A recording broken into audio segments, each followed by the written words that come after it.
Hey everybody, Meteorologist Ryan Hoke here with today's version of the Hokey video blog. I am here with a very special guest. You may remember Nathan from Trinity High School. He's shadowing once again today. Did you enjoy today's version of the show? Great. This is his first Sunday he's been here. He was here on a Saturday last time. He's trying to get a feel for the weekends here. He's a weather geek like myself, and we were both talking shop this morning about different weather equipment that we like to use, sensors and things, and it's been kind of fun. Yeah, it has. It has been. All right, so let's talk a little weather for us here in Wave Country.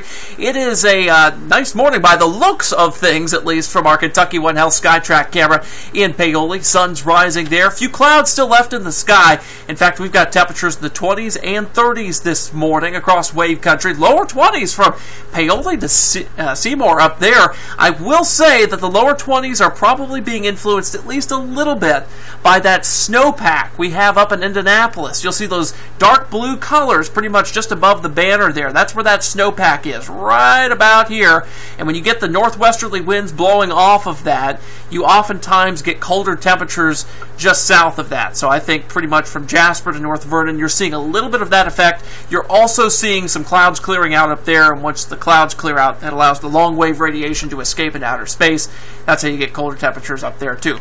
Hard-hitting meteorology on a Sunday morning here. That's what we do here at Wave 3 News. There's the aforementioned clouds clearing from Jasper to Seymour, Paoli, Salem.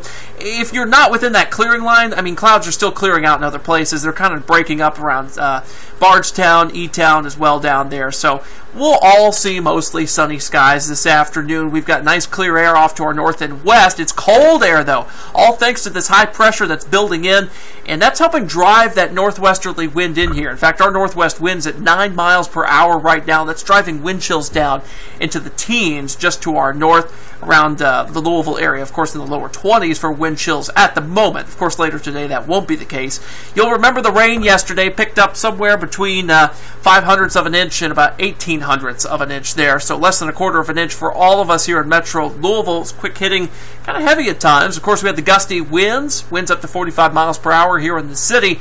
Today, the winds will slacken up as we head throughout the day. So don't worry about your garbage can ending up in your neighbor's backyard, because it's going to be staying relatively stationary as we move throughout the day. Hey, here's your forecast for this afternoon. We're looking at upper 30s, basically Louisville down to Bardstown. Starlight, Indiana, you may see some mid-30s alongside Paoli.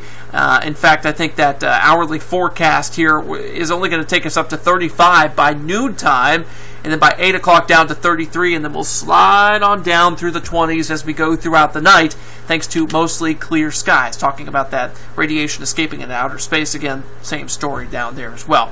All right, if you're heading out to Churchill Downs today for the fall meet, of course, which is going on, first post at 12:40. Pretty frigid temperatures. You'll want to make sure you have the heavy coat if you're heading out there to some racing. Monday, Tuesday, slow warming trend, 40s, then 50s. Wednesday's looking pretty good, upper 50s here with the city. That's a big travel day. In fact, the biggest travel day of the year here in the United States. Eastern part of the nation looking precipitation-free at this time with fairly warm temperatures, especially if you head south. Thursday, Thanksgiving Day itself, 63 degrees.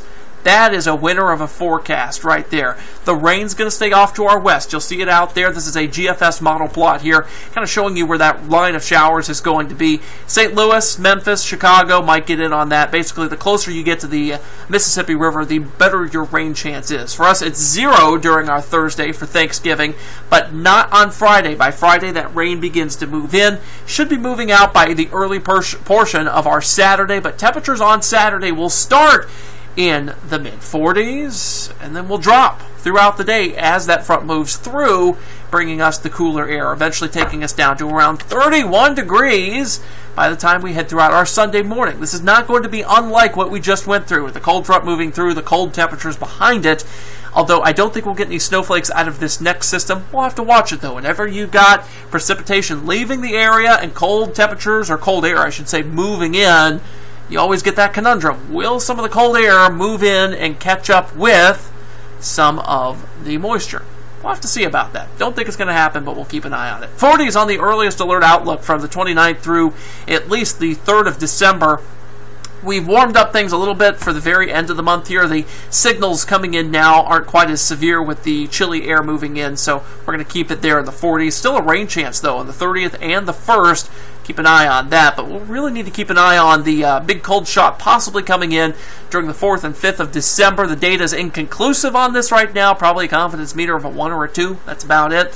But if we get that kind of a cold shot in here, and then what we call an Alberta Clipper moves in, kind of a Clipper low-pressure system from Canada, fast-moving like we see around here, we could get maybe a rain shower or a snow shower out of that. We'll keep an eye on it. Still 2 weeks in the future. Confidence meter is low on that. You'll likely see some changes in the forecast as we go throughout the next 14 days or so. 14 days of weather in about 5 minutes, 30 seconds. That's what we do here, of course, the Wave 3 News Storm Tracking Team. I'm meteorologist Ryan Hoke. This is Nathan. Thank you so much for watching today, and we will see you back here tonight on Wave 3 News at 11, since our 6 o'clock show is being overridden by NBC programming.